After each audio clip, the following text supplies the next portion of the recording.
పోతన భాగవతము వరాహావతారము. గొనకొనియం మహాత్ముడు వికుంఠపురంభుననున్నవాడు దానని మొన విక్కుమారుల బియాతుల నోలి జయించి శక్తి పెంపున సడి సన్న వీరుడని పూజన కోటిను తించు నందు వేచను మతడిచ్చు నీకునని సర్వము తీరెడు నంత మీదటన్. ఆ మహాత్ముడు వైకుంఠంలో ఉన్నాడు.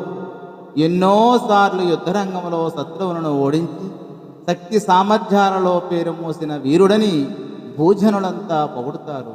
వెంటనే ఆ వైకుంఠానికి వెళ్ళు. అప్పుడు ఆ హరి నీతో యుద్ధం చేసి నీ కోరిక తీరుస్తాడు అని ఈ పద్య భావము.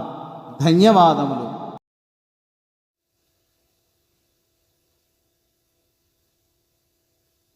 నిందకు నోర్తియాది మొన నిల్వగ నోపక వీగిపారు నీ పందల వెంటబడ్డ మగ పంతమే సర్వశరణ్యుడైన గోవిందుడు తీర్చు నీ పని వివేకహీన తనంగ నోపుదేనందులకే గుమాతొడ మరారుల బోర జయించు నిత్యలున్. నిందకు లొంగి యుద్ధరంగములో నిలవలేక పారిపోయే పిరికి పందలను వెంటాడటం మగతనమా?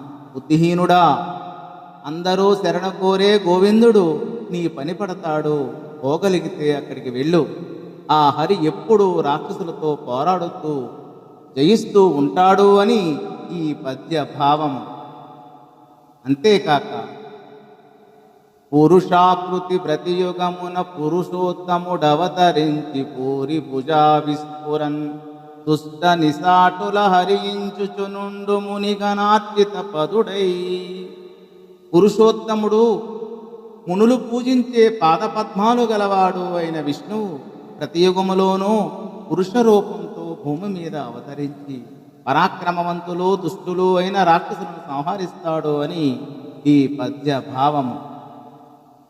కావున నా విభుండొడరి కయ్యముదయ్య మిరుంగజేసి రక్షోవరని భుజాబలము సొంపరి మీదిని కూలి సారమేయావళికాశ్రయం బగుదు వచ్చటి కిప్పుట ఏగుదేని నీ చేవయులావు నేర్పడును తెప్పగ నీటికి మీది కార్యముల్.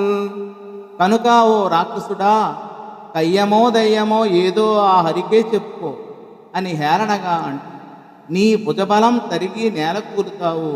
కుక్కలు నిన్ను చుట్టుముట్టుతాయి. ఇప్పుడే అక్కడికి వెళ్ళినట్లయితే నీ బలం నీ